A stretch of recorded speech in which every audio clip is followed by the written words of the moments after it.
Hello and welcome to the Sensibly Speaking podcast. This is Chris Shelton, the critical thinker at large. And I'm Ruth McLeod, the Southern Atheist. And we are now bringing you the Sensibly Speaking podcast on video as well as audio. So for our YouTube viewers, you will now be able to see us, actually right here. See, okay, Chris is used to this and I am not. So that's why I might be doing this a lot. Yeah. Sliding out of camera, exactly. Just out of view. Exactly, it'll be awesome. I'm not even going to look at it. But we're gonna have some fun with this, and we're gonna try this out. And I thought that this might be a way of getting our ideas and attitudes and horrible things that we say and do out to a broader audience. Yeah, and everyone just needs to see my hand movements. Exactly. Obviously. Yeah, totally. So this has actually been this is just a little bright idea that I had, and he sprung this on me today. By the way. Totally, I did. So anyway, I'm not upset about that at all. No, not in any way. Not even a little. No, you're actually awesome for rolling with it. Rolling. You are literally rolling with it. Rolling with the That's holies. Right. And Chris got me a chair that rolls. I did. She now has a throne. What? Yeah, I mean, you kind of had a couch. I had a couch. I like the couch. Now I get to roll all over the place. Exactly. You got a rolling throne. It's all good. It's happiness and joy. All right. So good news there. And so what we're going to do is we actually had an interview lined up for this week, but that kind of fell through. So we're going to just proceed with our old format show, or old, like, what was it, like, the last time we did it was 3 weeks ago or something? We're winging it. Yeah, totally. But we do have some news and some topics and some things to go over, and I'm really looking forward to it, so... the good thing about the world is they keep doing stupid things for us to talk about. Pretty much. There's never any shortage out there of things to get sensible about. No. So... Go figure. Yeah, we're going to do it. And by the way, this is the Sensibly Speaking Studios. As you can see, they're quite brilliant here. There are so many nerdy things on these walls, y'all. Yeah, it's true. Nerdy. It's true. And so I'm going to use the spectacles of truth to get on with our news topic.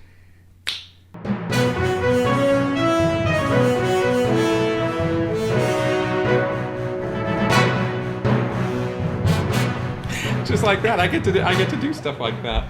Yeah, exactly. Exactly. All right, so we're gonna have a blooper reel. We are so going to have a blooper reel. So we have a follow-up story on something that we talked about, I guess, about maybe a month ago or something. There was a story that you guys might recall from out of Texas. It was Planned Parenthood was being prosecuted by the Texas governor, whose name escapes me right now. Nobody needs to know. No, he's not really worth talking about anyway. But Two-gun bull longhorn. I don't... Yeah, whatever. This guy. But what you might recall was that those videos that came out about Planned Parenthood were all the rage, and there was a massive call for investigations of Planned Parenthood, and specifically Planned Parenthood in Texas was at the head of the line on that, because Texas was the place where the videos were actually made. Right. And Planned Parenthood Gulf Coast, which obviously includes Texas. Yeah, clearly. And so the Texas governor called for, I think he gave him 72 hours. Yeah, some incredibly short, ridiculous amount of time to produce massive amounts of paperwork. Right. And so they were scrambling to do that. Mm-hmm. Planned Parenthood cooperated fully. Yes, they did. And what was amazing is that this week there was news out of this that was absolutely unexpected. Okay. And this was awesome. I mean, this was awesome. Unexpected, okay. Well, I didn't expect it. I was hoping for it. Yeah, this is good news. So, in a surprise move, this was according to Reuters, previously known as Reuters, but I was just dead wrong about that. You might. I'm saying sure right now I'm wrong. It's Rudders. I'm going with it. We're two educated people. We yeah. really could have Googled this beforehand, but we didn't. No, so we're not that educated, really. Google, pronounce this for me. In a surprise move disclosed on Monday, a grand jury in Harris County not only cleared Planned Parenthood's Gulf Coast affiliate, but also indicted the two anti-abortion activists, David Daleiden and Sandra Merritt, who had prompted the probe in the first place. This is just, it's just sweet justice. It's awesome. They have both been charged with using fake driver's licenses, and Daleiden for violating Texas's prohibition on the purchase and sale of human organs. The same law he accused Planned Parenthood of breaking when he sent an email to Planned Parenthood seeking to buy fetal tissue. So basically busted. Now the irony of this is just it's just awesome. But basically, because this guy David, as I understand this, he's not an officer of the court. He's not a police officer. He's not a law enforcement official of any kind. Nope. And he set up an entrapment situation. Yes.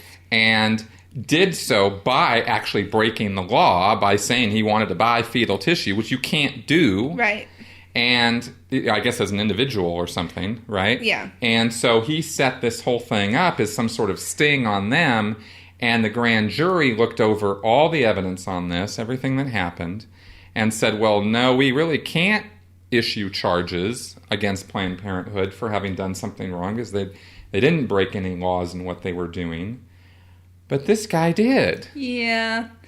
Like, I can't just randomly videotape myself going up to a drug dealer and going, hey, sell me meth, and then take it to the cops and be like, look what they did.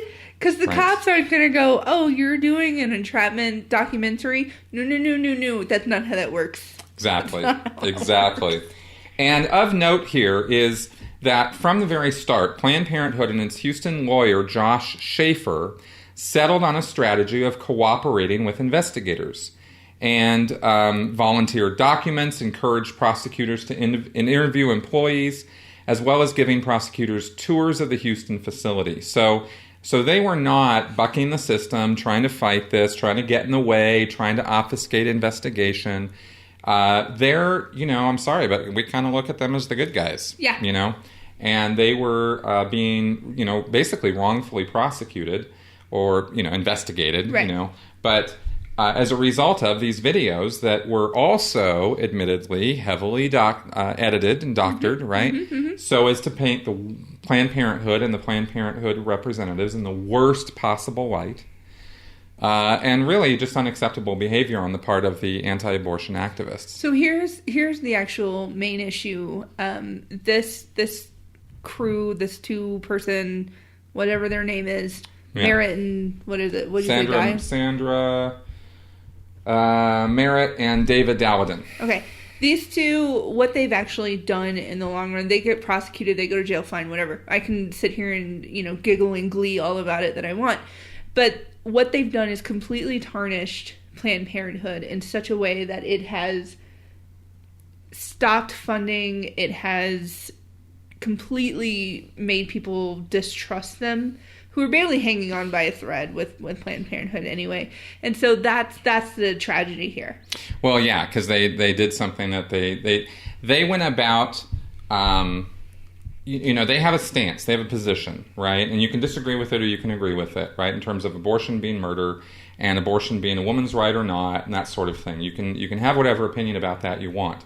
But if you're going to present your ideas in the court of public opinion and in the court of ideas, mm-hmm. and then you present them rationally, you present them with evidence, you present them with civil discourse.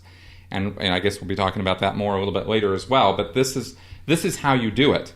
You don't do it by going and making some goofball video mm-hmm. and trying to illegally entrap somebody into something that to present an idea that they're doing something that they're not doing, and then throw this out on public media and create some firestorm of public sentiment, both for and against.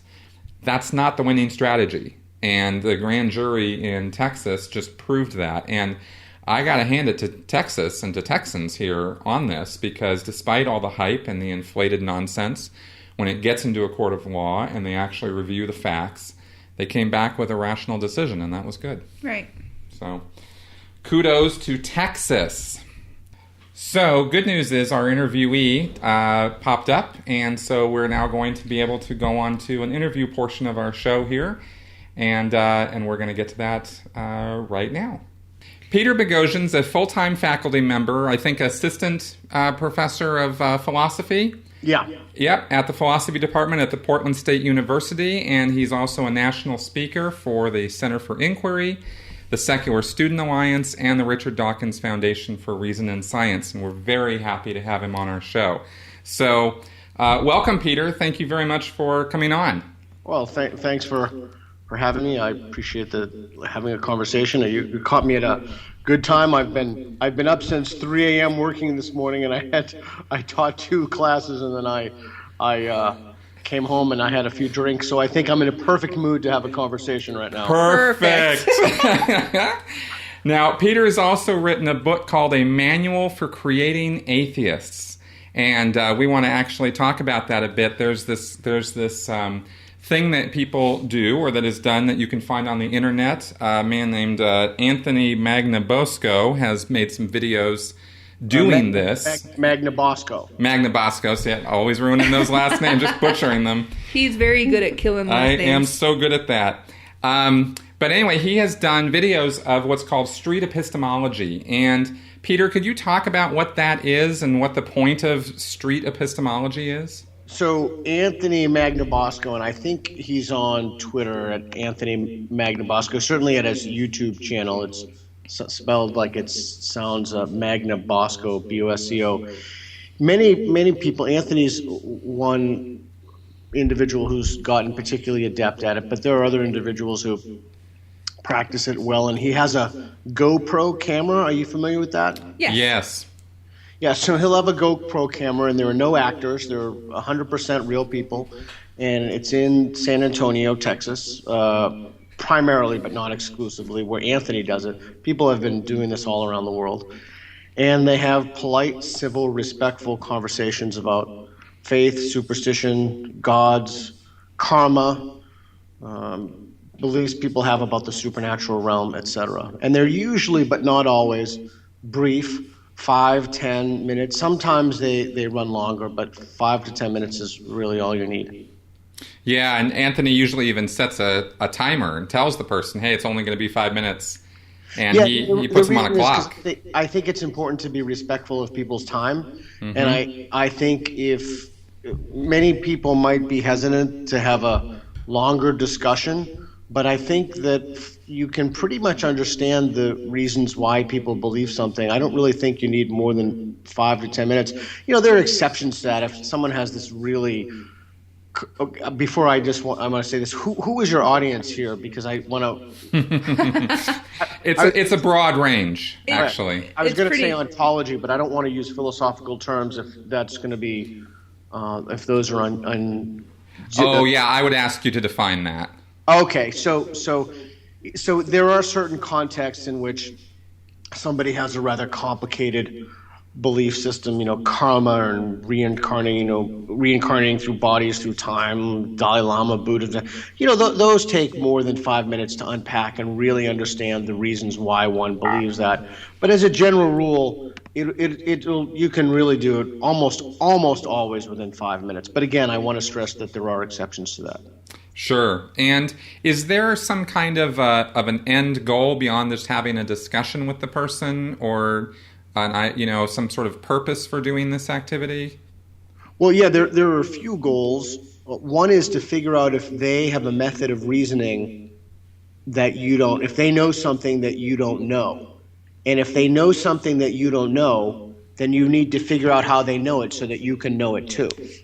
So if somebody, it's just if you look at the Platonic dialogues, when Socrates was a character, he's asking people questions about a wide range of issues. In the Euthyphro, he asks them about piety and the Republic. I don't want to go through the dialogues, but the basic idea is that he is engaging people to see how they know what they know, and if somebody knows something he doesn't know, then he wants to know it. But that's why the Oracle of Delphi says he's the wisest in the land. But if somebody's reasoning is in error, he wants to mutually and civilly explore that with them and point that out. Wow, this sounds suspiciously like critical thinking.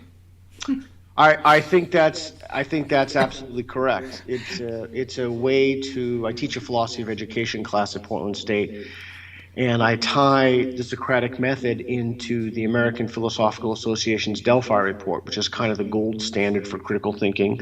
And I show how and I've published a number of articles, actually quite a few articles about this now, about how asking questions can move people on these indices and help facilitate their ability to reflect critically on issues, even issues that extend into the moral sphere. Well, that's. I'm really glad you actually just brought that up, because it leads me to my next question. It's something I've been really looking at and thinking about a lot. I sort of came out of a bit of a cult situation just a couple of years ago. Oh boy, what may I ask, please? What happened? Yeah, you're gonna love this. I'm not gonna get into the whole story, but I was a Scientologist for 27 years. Oh my goodness! Yeah, I know, right? Wow. And just so everybody knows, there was zero prep on this. I'm just springing this on Peter live right now. So yeah, so you're a squirrel now. I am a complete squirrel. That's right. I am chasing after nuts and everything. Wow. So I've been declared a suppressive person. I mean, I've been a very big advocate against Scientology for the last 2 years. Wow. And I've adopted... I should be interviewing you on your podcast. You have far more interesting things to say than me. Well, here's how you and I came together, is because I have become a major proponent of critical thinking. Because it was the thing that I found just months after coming out of Scientology and stumbling on Carl Sagan and The Demon Haunted World and James Randi and that whole subject matter in Michael Shermer's Skeptic magazine.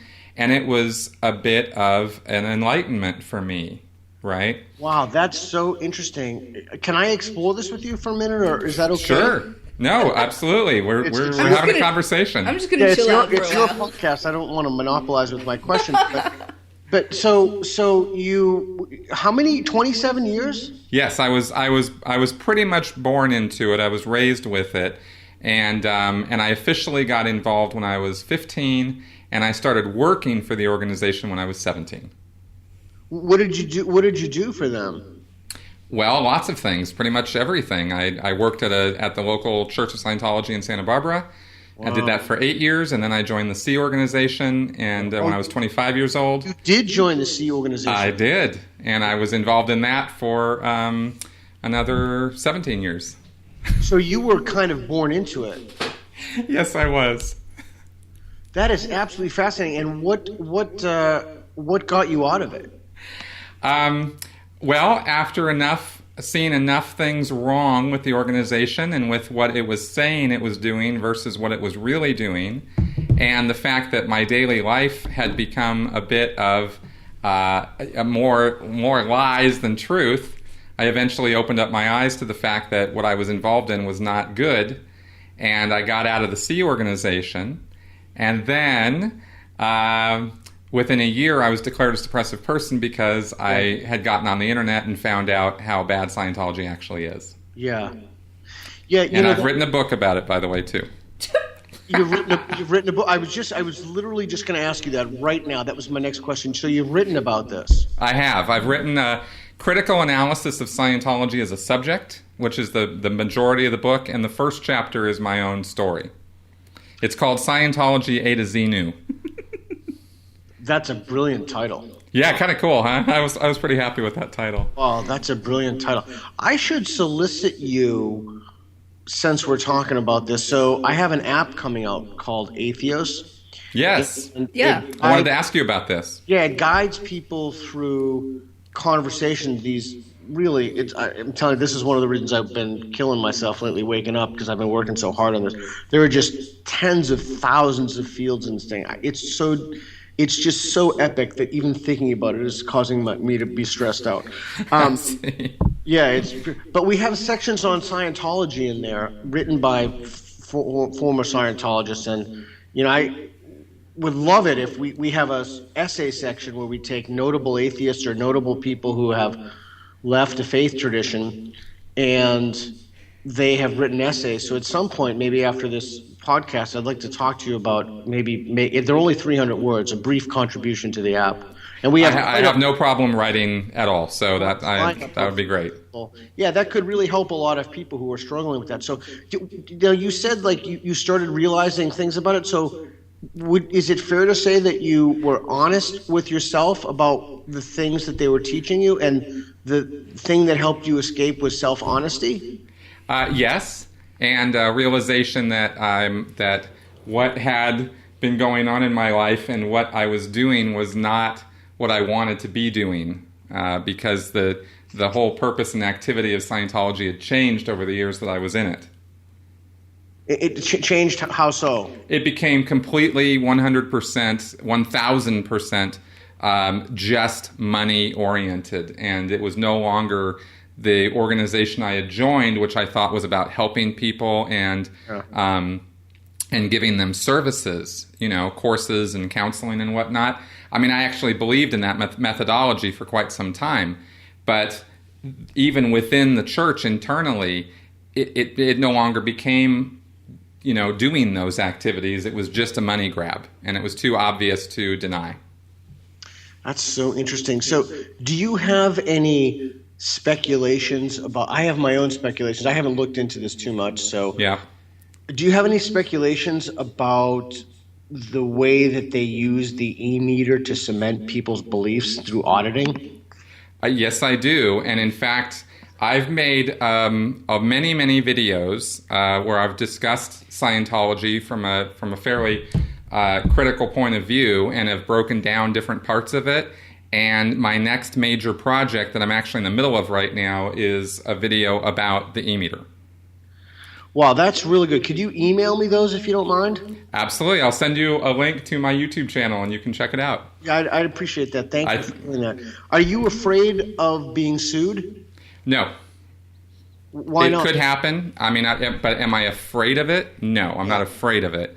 I've prepared my life for it if such were to happen, but I'm not cowering in fear of the Church of Scientology anymore in my life. I think Chris's mantra right now is "Bring it on." Yeah, pretty much. But at the same time, that's not to say that I want to be stalked, followed, harassed, abused. That's not something I want to have happen to me. And I think right now they've got some other bigger fish to deal with than me. So. Oh, you mean going clear and Travolta's alleged leaving and.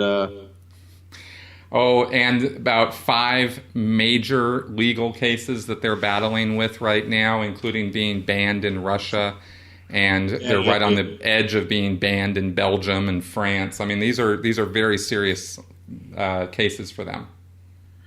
Yeah, that's really interesting. I was just in LA on Hollywood Boulevard, and I went into a Scientology center, and I performed an intervention on the young woman there. Wow. What do you think is the best way to help someone who holds those beliefs about reality? Do you think did you read my book, by the way? I have not read your book. I've read some bits and pieces, and I've watched videos of people doing street epistemology, and that's actually what got me so interested in you and this topic, because I've, of course, been asked frequently, how do you get somebody out? What questions can you ask them, and that sort of thing. And there is no rote procedure, and there's no rote questions you can ask somebody. But if you can plant seeds, if you can get them thinking, and that's why I like the epistemology methodology that you are promoting. Yeah, and so instilling doubt. So this is really a good opportunity for me. And again, we can steer this conversation. I'm just genuinely curious. Yeah. So they use the word faith, yes? No, they don't. Scientology is not a faith-based system. No, but they will tell you that it's scientific. So they don't use the word faith. They do not. That's interesting because I've asked several people that, and I've gotten different answers to that. Yeah. No, I mean, I was involved with it for a very long time, and their Scientologists would rail against the idea of faith, meaning belief without substance or evidence. They truly believe through the pseudoscience and the logical fallacies that are fed to them that they are being given little jewels of truth. So let me ask you a question. And again, I feel a little self-conscious because I don't want to dominate this. I'm so curious. Have you seen the Stephen Fishman video? Yeah, but Stephen Fishman was not really... He was kind of being a little deceptive in the degree of his Scientology involvement. Interesting. Yeah, in other words, Stephen Fishman was misrepresenting himself as a high-level Scientologist when he really wasn't. What about his claims in that video? How popular is it among Scientologists to believe... it's not popular. I'm sorry, go ahead. Yeah, to believe that they can astrally project or travel outside their bodies. Yeah, not so much. There's, there's the idea that you're an immortal spiritual being and that you can, exteriorize from your body. I'm using their language right now. Yeah, exteriorize. That's the term he uses as well. Yeah, they don't do the astral body thing. Hubbard says that's just a bunch of nonsense. So they do believe that happens. They can exteriorize and go out of their bodies, though. Is that a common? Yes. Yeah. Okay, it's not a common thing for them to just sit and do it in front of you or something. They're not going to go do a remote viewing for you. It's very personal to them, Okay, well, then maybe you can help me understand this. So why then, that's an empirical claim about the world that's very, very, very easy to test. Why don't they just test it and see if it's true? Because they already believe that it's true because they're experiencing it to be true. So they don't feel like they have to prove it to anybody else.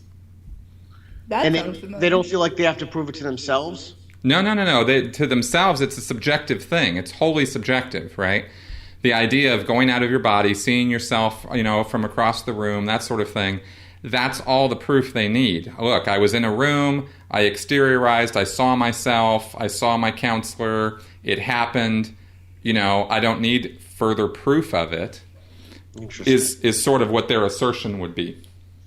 That's so interesting. So are there a certain set of introductory questions or a way to approach a Scientologist in terms of helping them to be more thoughtful and more reflective about their beliefs? Well, that's exactly what I was going to ask you. Because you have an approach that is universal. And I don't think Scientologists are any different from any other Christian or Baptist fundamentalists in the way they believe what they believe. I think that the techniques that are used on them are the same as any other destructive cult, techniques. So yeah, I think that's right. I think that's right, but my problem is that it's a little more. It's somewhat alien to me, and I know that. So what I would really need to do. And every time I have my friends and family think this is a little odd, but I always go to the Scientology centers whenever I see them, and I always perform interventions on people. And it's really interesting the range of reactions that I get from people. At this point, I have no reason to believe that the way that people think they come to knowledge would be special or privileged in some way. In other words, that these techniques would not be effective. I've used them on Scientologists. Mm-hmm. The problem is that most of the people with whom I've had these conversations have been at Scientology booths, as opposed to people you just meet on the street or at the bank or what have you. Right. So what you're having there is not an invested person who's actually having a real conversation with you. You have somebody who's trying to sell you something. It skews the distribution, so you don't know. That's right.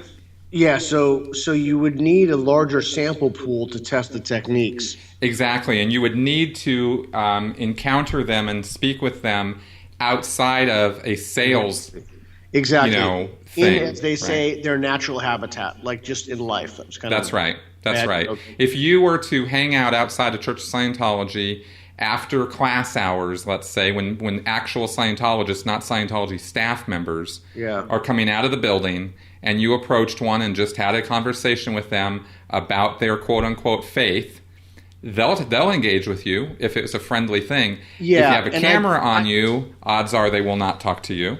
Yeah, that's important, and I've done that, but I just haven't done it as much as I would like to have done that, and I feel there's just a tremendous opportunity there to have those engagements and to have those discussions, but to be blunt with you, I only have so many hours in the day, and I have other projects like this app at the moment that's all consuming. So, of course, yeah, I haven't done that to the degree that I would like. And people often ask me, well, are you more successful with some people or some religions or some faith traditions? And the answer is yeah. I mean, I have a very low rate of success with Jehovah's Witnesses. Oh.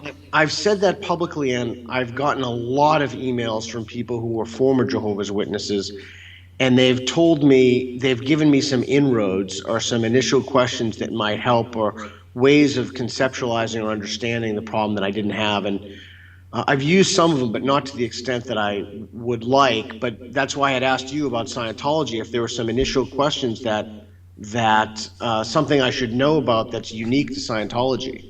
Well, I'm certainly willing to talk to you about that outside of the podcast, because I think we're probably taking a little bit too much time on this. Sure. Specifically, I am very curious because because this actually gets into what I wanted to talk to you about. Though we had a former Jehovah's Witness on the podcast last week. Yeah. That we spoke with, and I'm curious, following up on that, and also connected with the Scientology thing. What did you find different about the Jehovah's Witnesses? Complete inability to listen, an obsession almost with reliance on what they perceive as scripture, an almost cognitive blockage when it comes to any ability to reflect on something like, why should we take the Bible seriously? So when you ask an evangelical who has some apologetics training, they talk about this, basically these coherence theories of truth, and they'll talk about miracles and the whole basket of stuff. But when you ask a Jehovah's Witness, they'll refer back to the Bible, and they know the Bible incredibly well, in and out. And it's the seeming complete inability to take a step back and look at their own beliefs that's so conspicuous and so disheartening in those conversations. Interesting. Very interesting. I think that I only because this, is so obvious to me, that I would say the same thing about, I think you can take that same thing with Scientology in regards to the, refusal of Scientologists to introspect on anything they've been taught by Hubbard. It simply is because he said it is. And I have a feeling it's harder to get into someone on a conversation when they are on their own turf. Mm-hmm. I mean, if somebody approaches you at a bank or a library or something like that, and you're having a conversation with them, as compared to actually speaking to someone at their religious institution, I would think that the big brother effect kind of comes into play. Like, I don't want to say anything bad when I'm at work because my boss might hear me. Completely. There's definitely peer pressure when you're talking to any Scientologist, for sure, who's amongst other Scientologists. You're not going to get anywhere. Yeah, that's interesting. That's a cultural phenomenon as well. I was exchange I had in Melbourne with a Christian who had studied Islam. I think he has a PhD in Islamic studies, and we had just met that day with people from the Somali community. And he said that, I think he'd lived there for a while, but one of the things he said was that in these cultures, and actually my podcast with Gad Saadi talked about this as well. We talked about this. He's from the Middle East, speaks fluent Arabic, is that there's a very strong culture of saving face. And as long as somebody is with somebody else, then getting them or asking them to introspect or maybe say, I don't know, they just won't do it. They'll make stuff up before they'll say they're wrong or they're not sure. Yeah, and exactly. Those cultural barriers, particularly if they're buttressed by having someone else there, make sort of honest, sincere conversations very difficult. Precisely, and that's what you'll run into with the fundamentalists, like the, or really, we're not even talking about fundamentalists. We're talking about destructive cult members now, because when you're talking about Scientologists or Jehovah's Witnesses, you're talking about people who are actually in a destructive cult, and that's kind of its own thing, different from somebody who is a Christian or a Catholic who was raised with some beliefs. It's a much more, these groups are high control groups. Yeah, that's interesting, because when you talk to people who are Scientologists like yourself right now, and I had no idea. I really, my word, I had absolutely no idea. Yeah. And when you talk to people who were previously Jehovah's Witnesses, they will say exactly the same thing. They will say it's a destructive cult, it's dangerous, and they'll speak to you in a way with a type of frankness that is a little bit alarming, frankly. Because you realize that these are people like Jehovah's Witnesses, for example, have disfellowshipping. That's right. And Scientologists have disconnection. That's exactly correct. Yeah. And so we know from the literature on cult exiting that disrupting the interpersonal milieu is the best way to get people out of a cult, and that's what cult deprogrammers and cult exiting, there are lines of literature on that.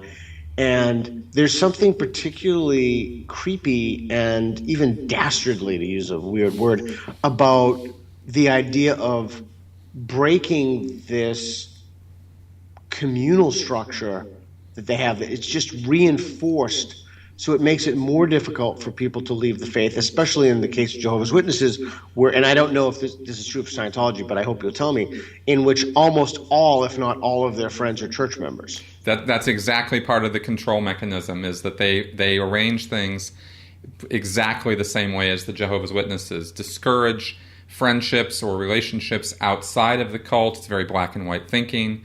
And so when you're faced with leaving and disagreeing with what's going on and potentially being disconnected, you are literally severing ties with just about everybody that you know. Yeah, so that's the question. The question is how, in my mind at least, the question in terms of the things that I think about is how can you help these people who are trapped knowing, and I think this is the big thing that's missing in secularism right now.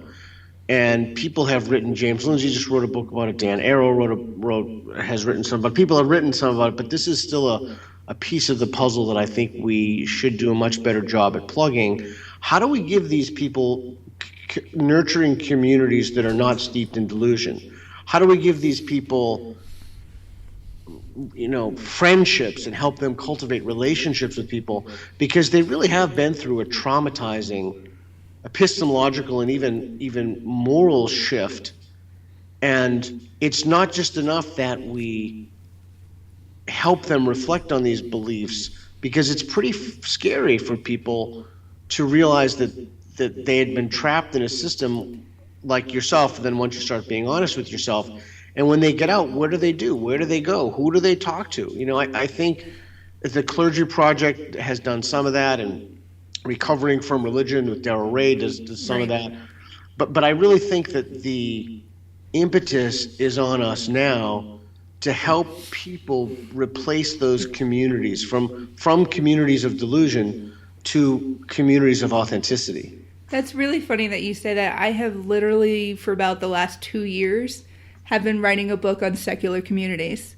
I moved here to Denver about 4 years ago, and I promptly became involved with a group that started our very first brick and mortar secular community center.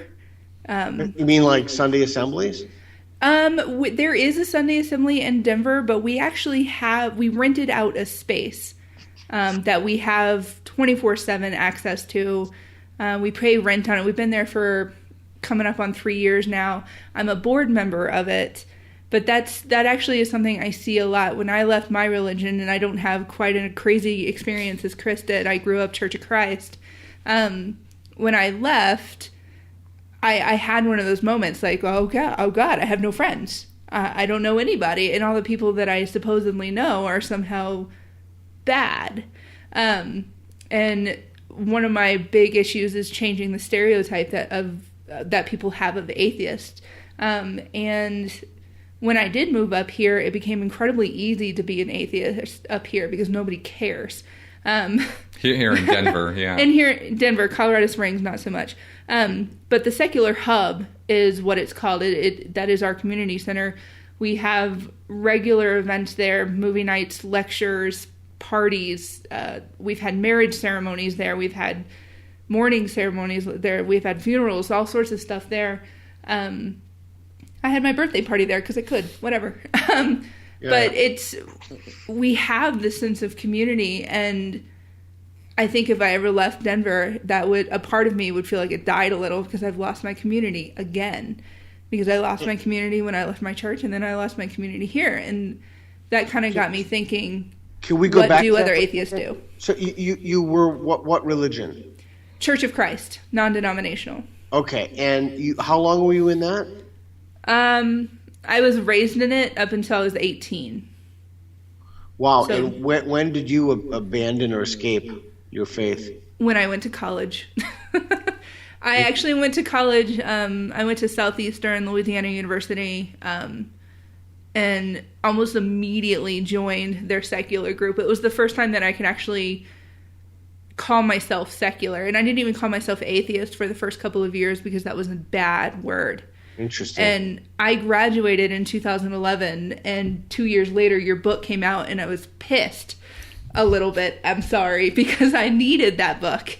Because we would do tabling a lot in our student union, and preachers would come to our school, because we're in southern Louisiana. Preachers came to our school and yelled at us, fire, brimstone, all that. And people would come up to our tables and start basically speaking at me, not having conversations with me. And I kind of had to learn on the fly how to speak with a religious person from the other side, even though I was religious for most of my life at that point. And then so I'm curious about your experience with the book. Then you read the book and you were able to use the techniques? I have not completed your book. I'm not all the way through it. It didn't come to me until much later. And I don't have the opportunities to be able to do street talking, street preaching from an atheist group, from an atheist perspective, like I used to in college. Our secular group here, people who come to the Secular Hub are typically secular people.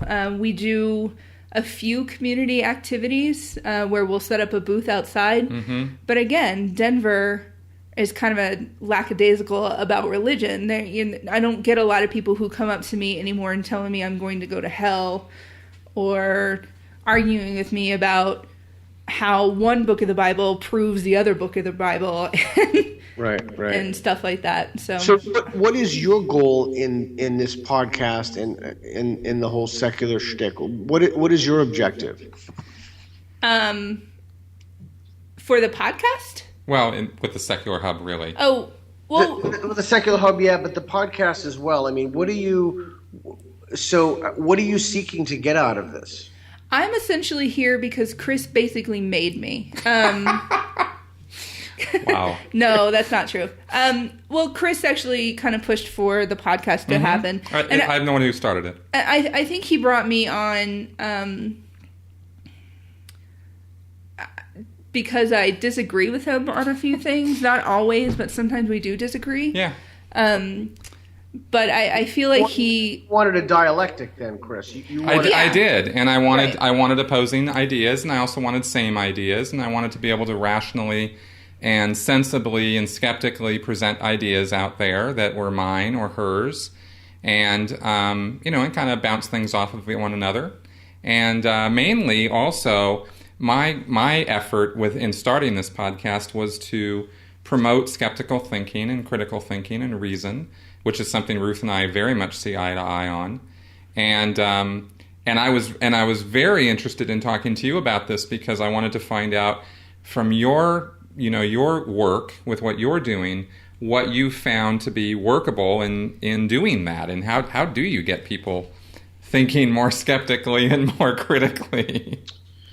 That's something I've spent my entire life on. Yeah. Thinking about how to do that. That really is my underlying motivation. Mm-hmm. And I've done it in a number of contexts. I've done it in the prisons. I've done it in the hospitals. I've just done it a lot. And I think the first thing you need to do is define it. And I think we have a pretty good definition. I mentioned that before. And then I think that the next thing to do is ask about how do people come to knowledge. In the East, you have this idea that you come to knowledge, and I meditate myself, but we have this kind of pop Western idea that you meditate on a mountain and all these things come to you. And really in the West, we have the knowledge comes through a dialectic. It comes through a question and answer process. It comes through. It was exactly the reason that you two wanted to have a show together. Is because you don't speak univocally. You have different opinions on things. Right. And so the question is, how do we take that and codify it or make a template for it and teach people that there are better ways to thinking about problems? So I'm going to go off. I'll talk about this. Just you can just shut me down and ask me a question. No, this is one of the primary reasons I wanted to have you on the show, was to ask you this question. Okay, so you have two things. You have a skill set and an attitude. And the skill set is pretty easy to teach. The attitude, so you had mentioned before the attitude about being honest with yourself. That's extremely difficult to teach.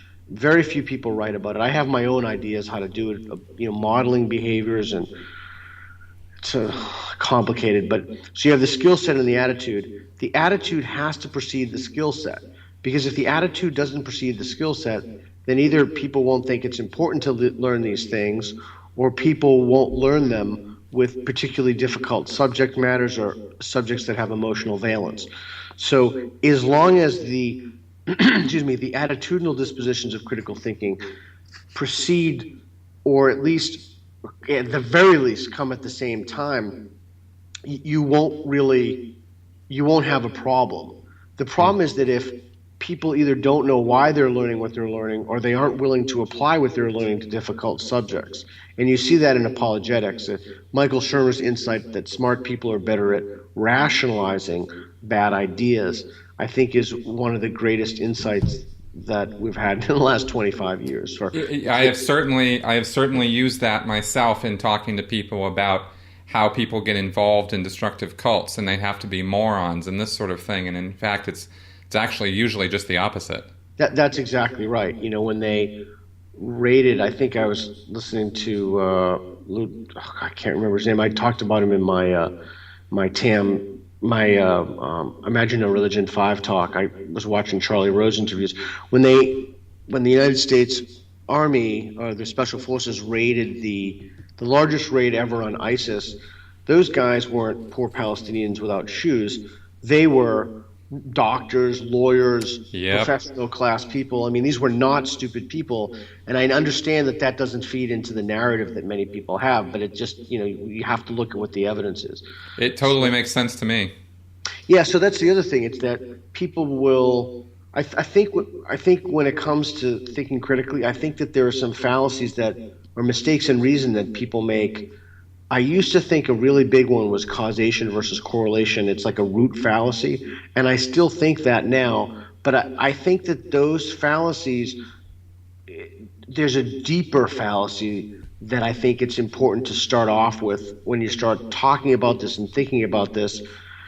And you can teach people the skill set of causation versus correlation, but I think confirmation bias is vital. And a friend of mine, Matt Thornton, said to me, I said something to him like, I can't believe, he's on Twitter at Aliveness Ape, I can't believe that these apologists, they're all suffering from sophisticated forms of confirmation bias.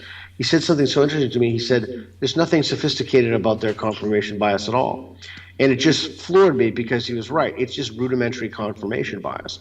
And so we formulate our beliefs first, and in many cases it's, this testament of the Holy Spirit or the feeling that we have of something transcendent or divine, and then we look to things in our world to reinforce the beliefs that we already have.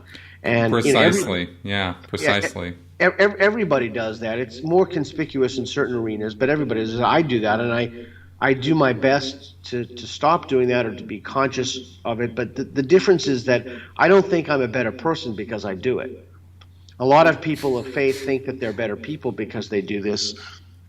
And that's, again, the attitudinal disposition of critical thinking. And when you talk about interventions need to target that one aspect. And I think that if you can loosen some of the stones in that edifice, then the whole thing will start to collapse. I agree completely. I can see how that works.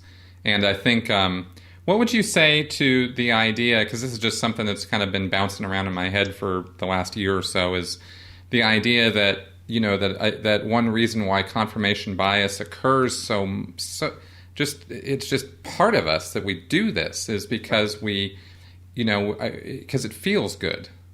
It's like emotionally driven. My own take on that is I don't think that there's any one reason for it. I think it's an extraordinarily complex problem of culture, psychological makeup, history. I think it's covariant with basically almost anything you could think of. So I'm hesitant to say that there's that it's emotion based. Yeah, I'm hesitant to say that's a single cause. Culture Sure. plays an enormous part of it too. Pride, like that little boy in Pakistan who chopped off his hand. I don't know if you read about that, but they're a true tragedy. So there are many issues that play into it. It's a complex problem. For sure, I've sort of punted with it's our nature, lacking a more specific. Yeah, the problem is that even in language, that there are these embedded structures in language, like in German, you have Ich glaube, but you don't have really the equivalent, or Danish as well, for faith. So there are cultural issues of. Yeah. There are legal issues even that reinforce Islam and certain. I mean, it's very complicated. I don't profess to have any of the answers. I'm very skeptical when someone says that they know the answer for sure. Yeah. Yes, that I put out a little video saying I think the three most important words in critical thinking and skepticism are I don't know. Yeah. Yeah, that's right. And the question is, how do we help make that a virtue? That's the attitudinal disposition of critical thinking. Exactly. That's the thing I've been struggling with all this time. Well, it's an important issue, and I think it's made worse in academia when people get PhDs, or in certain arenas when they're authorities, they have a vested interest in saying I don't know, or in not saying I don't know. Right. And we need to make massive cultural shifts. To take the conversation down to a deeper level. So we're talking about this, how to help people value saying I don't know, the attitudinal dispositions of critical thinking, and then you have all these people running around there with complete confidence and certainty saying that they know. And I even see in myself when I feel, I'm tired. Like today, I got up at 3 and I've been working all day. And then I read something and I invoke a defensive posture. And so it's more difficult to say I don't know when you have people who are clearly deranged or delusional, and then they start, and it doesn't even have to be in the realm of religion, it can be about anything. Yep. And they start in on you about something, and then you kind of want to push back instead of really listening to what they want to say. That's why it's even more important in these discussions to model that behavior that you want to see in others.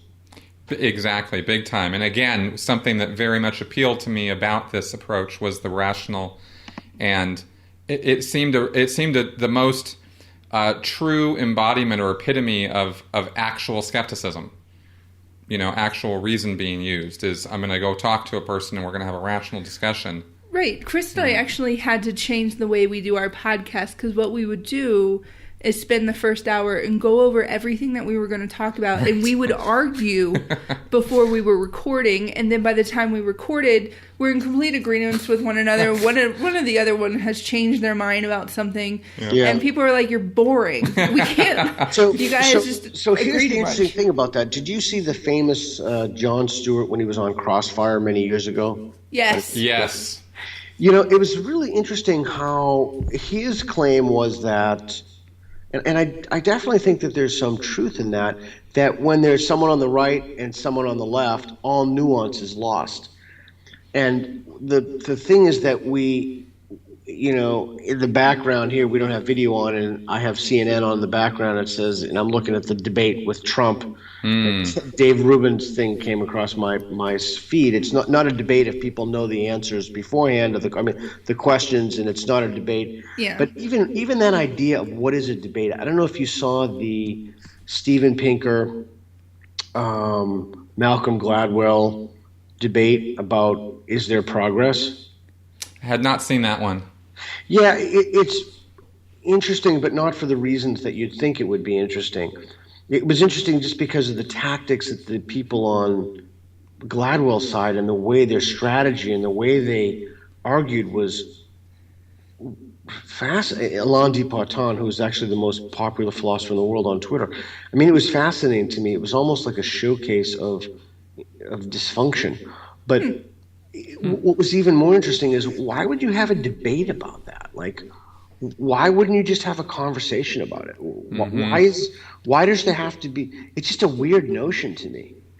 Yeah, no, it makes sense. Makes sense. You probably sell a debate better than you could a converation. Well, sure, because there's controversy. Because there's controversy. I've noticed that too. Whenever I go someplace and, on debates listed, the place will pack. But I really think that those are not the way.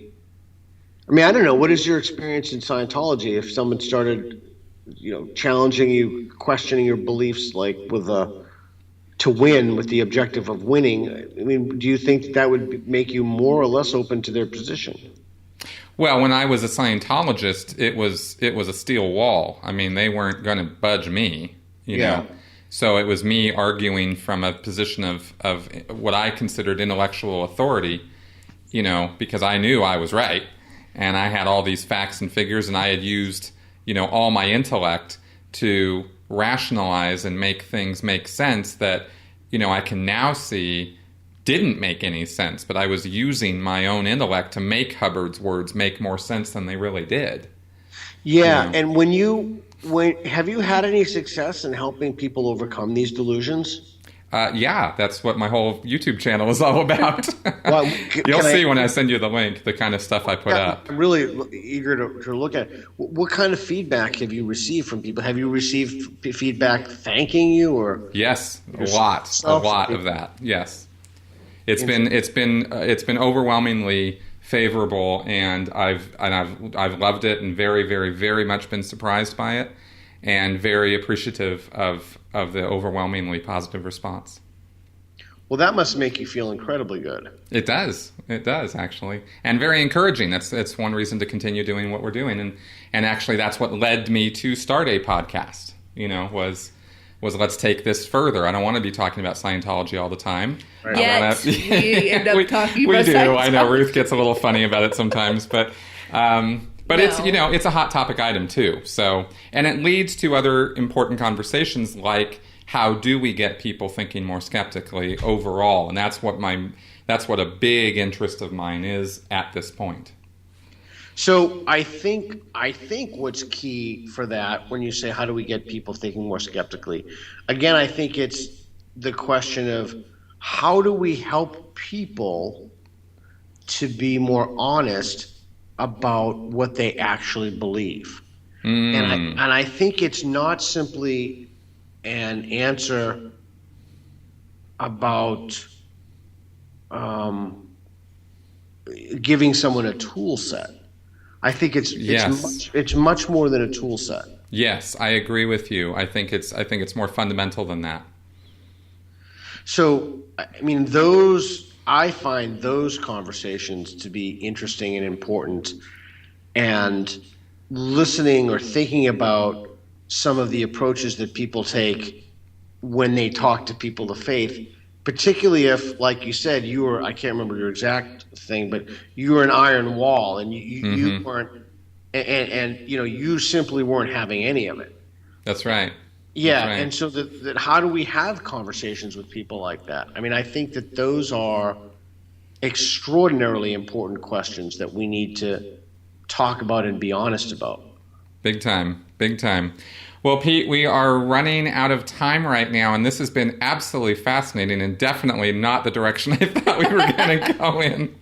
Well, but wonderfully better, actually. So I'm very happy we did this. Well, I'm extraordinarily appreciative of your candor with me and your time, and I think that what you're doing is incredibly important, and I would sincerely encourage you to keep that up, because not only are you making a difference in terms of the individuals in people's lives, but you're also making a difference because those people go out and then help other people in turn. And that is exactly the effort. That's exactly why I'm doing what I'm doing. So yeah, and I think it's important to realize, I know we're running out of time, but I think it's important to realize that we are doing this and trying to help people, and as much as we are doing this, other people are doing it more, and they're getting tax-exempt privileges for doing it. Yep. So the onus is kind of on us to work harder. Yep. And that's why I think we have not utilized the right tools. Like, you're using YouTube, which is the right tool. That's good. I don't think books are the right tool so much anymore for the post MTV generation. I think we need to start giving people these tools in terms of apps. I think we need to start giving these people tools in terms, like every field in my app is 140 characters, or virtually every field. And it's hard to make very complex ideas, fine-tuning, cosmological arguments, ontological arguments. It's really difficult to shrink that stuff down into dialogues of 140 characters. But yet, that's what people need to do. They need to process information. But anyway, the point of this is, I'd like to really encourage you sincerely to keep doing what you're doing. And I'm certain that you're making a difference. And I'm really looking forward to, I'm very eager actually to have an opportunity to look at some of your videos. Great. Well, I'll get you the link this evening, and I'm going to go out on a limb here and predict that we might just have you back around at some point in the future. Well, I appreciate your time very much, and thank you for talking to me, and you guys have a great night. Thanks a lot, Peter. Thank you. Yep. Bye. Bye. Awesome. That was fun. That was actually very interesting. Oh yeah, my nails are super clean right now. Yeah, I know. got 'em off. She's like, now we had no idea that Scientology was going to come anywhere near that conversation. And you know what, Chris, I give you a lot of crap that we always end up on Scientology, but that was actually really awesome. That was pretty interesting, wasn't it? you. Yeah, that was kind of cool. Yeah. But it also, like I said, it feeds into, how do we make this a more sensible world? I mean, we're the Sensibly Speaking podcast. We chose that for a reason. We really are, despite all of our opinions and everything else that we throw around, we really are making an effort to, to be skeptical to some degree.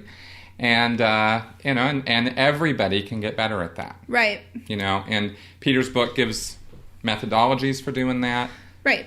And, he made a really great point. Actually, I don't know if maybe you made the great point about being able to say, I don't know, or I don't know that right now. Let me do some research and get back to you. Right. That is something that we actually need to use as a very important tool in our tool belt. Exactly. When it comes to critical thinking. Because I think what happens is we try to know everything so that we sound smarter, or we're more, if we have an answer, then I'm more sure of my position. Right. I obviously don't think that's the way it should be. My own philosophy professor in college was the first person that I ever actually, in a very intelligent conversation, say, I don't know, I'll have to do some more research and get back to you on that. And she said it so coolly and so confidently that that's what sealed it into my head. That's an okay thing to say. Yep, exactly. Exactly. And if we could get, I don't know, some Donald Trump supporters to say that. Okay. Just saying. But seriously, though, in what he was saying, I will listen to something Donald Trump says because I want to know his stance.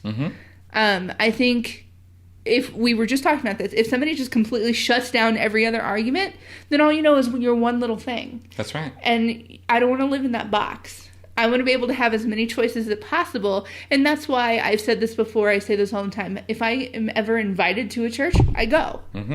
Because I am giving someone their chance to give me the information that they know. I'm not going to say that just because I'm going to go, I'm going to be part of your religion, or I'm going to listen to Trump and now I'm a Trump supporter. Obviously not. That's not going to happen. I'm sorry. It's just not. But I feel it is important to be able to entertain these ideas without accepting them. Exactly. And isn't there some quote about that being the sign of I'm pretty sure I just made the exact something? quote. Yeah, there you go. A wise man. That's right. Something. A wise woman, yes. Okay, there we go, A wise folks. woman, thank you very much. So, with that, we are going to wrap up our first videoed episode of the Sensibly Speaking podcast. Thank you very much for coming around, and I think this was a lot of fun. I think we're going to do some more of this, and